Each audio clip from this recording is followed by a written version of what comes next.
Hi, I'm going to do something a little bit different today.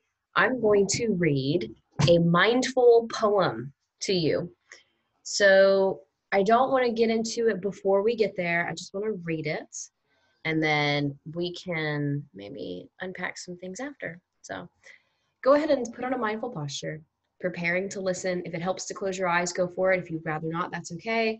I just ask that for the next minute, because it's a very short poem, that you just listen because you might gain something really cool. So I'm going to share my screen too in case you're one of these people who really needs to see the words as well, okay? It's called Autobiography in 5 short chapters. Chapter 1. I walk down the street. There is a deep hole in the sidewalk. I fall in. I am lost. I am helpless. It isn't my fault. It takes forever to find a way out. Chapter 2. I walk down the same street. There's a deep hole in the sidewalk. I still don't see it. I fall in again. I can't believe I'm in the same place. It isn't my fault. It still takes a long time to get out. Chapter 3. I walk down the same street. There is a deep hole in the sidewalk. I see it there. I still fall in. It's habit. It's my fault. I know where I am. I get out immediately. Chapter 4. I walk down the same street. There's a deep hole in the sidewalk. I walk around it. Chapter 5. I walk down a different street. So what I love about this poem is, I mean, gosh, we could sit here forever, but there's just so much here. And if we were here to discuss, I would ask you, what you thought about it and maybe what it was trying to say. But obviously we have a person, maybe ourselves, maybe a character who is walking down a street, keeps falling in a hole. Now, obviously, we're not talking about a real street or a real hole here. We're talking about things in our life that tend to trip us up. First of all, let's talk about the hole. Think right now, what are some of the holes, quote unquote, that you tend to fall into a lot? These could look like thought patterns. These could look like negative relationships. These could look like choices and habits that we make. But just sit and think for a second. What is a hole that you tend maybe to find yourself getting into a lot? And for, I guess, example's sake, we'll use, I guess, failing a class as our takeaway here. So let's say it's chapter 1, we're failing a class and there's a deep hole and you fall in, which means you're failing and you're lost and you're helpless, but it isn't your fault. These people who are like, the teacher's out to get me, I'm failing the class. It takes forever to find their way out. They can't figure out a way to make the class work. Let's use a negative relationship as an example. Maybe somebody decides to date someone who's bad news. Maybe they date people who are bad news over and over and over again. There's a hole right there in the sidewalk. They fall right into it. It's not my fault. And it takes forever for them to find a way out. Now let's look at chapter 2. Walking down the same street.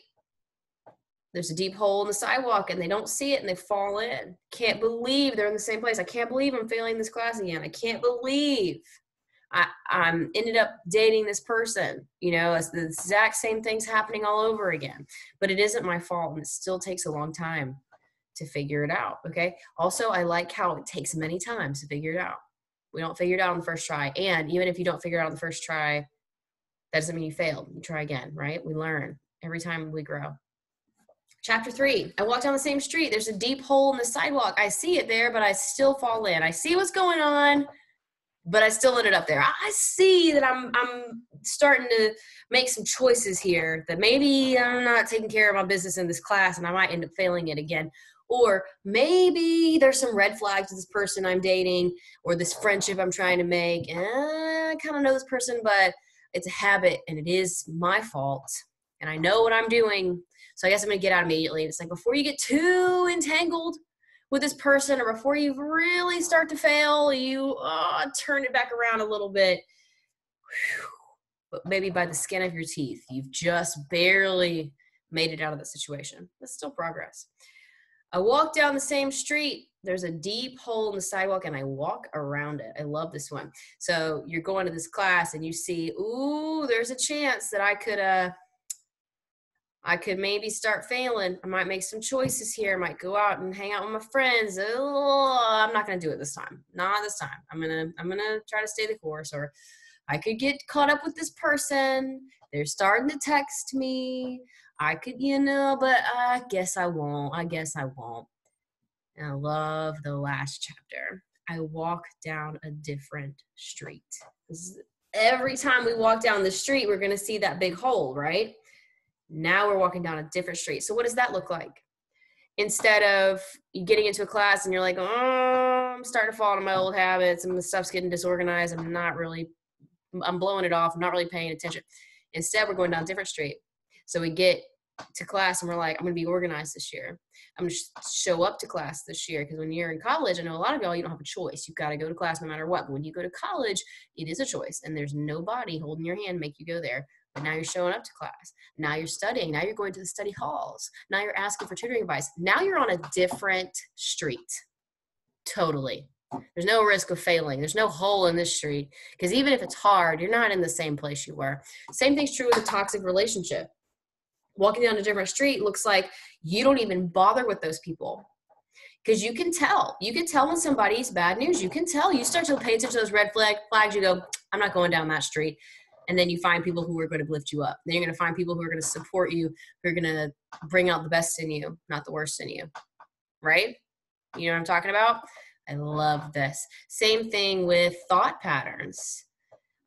Notice how where the blame shifts in this poem. We start off, it isn't my fault. I'm lost. I'm helpless. It isn't my fault. Well, whose fault is it? We love to say, well, I didn't put the hole there. Somebody should have taken care of that. Yeah? But you fell in it. Look at the second chapter. It isn't my fault, but I can't believe I'm in the same place. Now we have a little bit more of this just like exasperation, right? Last one, third one, it is my fault. Okay. So now we're doing a lot of self-blame. This is my fault. This is just maturity. We're growing. Now there's no more blame, to the point where we're just walking down a different street entirely. Think about it. What are the streets that you're walking down metaphorically in your life that maybe aren't leading you to the best places, that maybe have potholes sitting in them that are huge? This could be hanging out with friends who are using drugs, doing substances. Maybe you haven't gotten there yet, but that's a big old hole in that street that you're trying to walk around and dodge all over the place. You know what happens when we start to dodge potholes all over the place? You end up falling in. You got to be careful. You know how you don't fall into a pothole? You take a different street that doesn't have any. Am I right? I love this. But this is mindful because it's growth. Do you know people like this? I know people like this. I know people who sit here in this first level and they never grow. Anytime something happens to them, it's never their fault. They're wringing their hands and they're freaking out. They don't take any personal responsibility. And they end up just kind of finally, after forever, getting out of it just to fall right back into another one. They've never grown. They've never learned. I know people at the second level, don't you? They do the same thing. Takes a long time to get out. Can't believe I did it again, but I'm going to do it. That's just who I am. It's me. I think it's more like 3 too. It's a habit. I know what I'm doing. It is my fault, but hey, this is just what I am. No. Walk around the hole. Or even better, take a different street. So, love this poem. Think about it. Think about what are the streets that you're walking down and the holes we find ourselves in. This could even look like food. Like when we start to, I guess, comfort ourselves in stressful times with substances. That could be food, that could be drugs, that could be vaping. What are these things that you're using?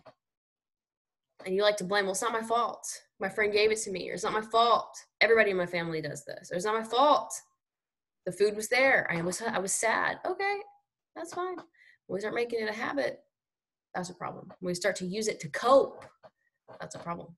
So I hope that was an inspiring poem. I've read this many times. It still just resonates so deeply with me.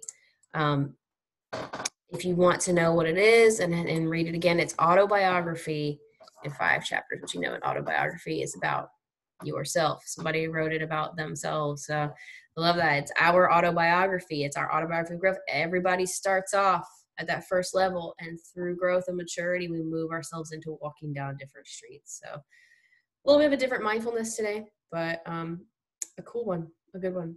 I hope that you found that helpful. Thanks for listening along with me.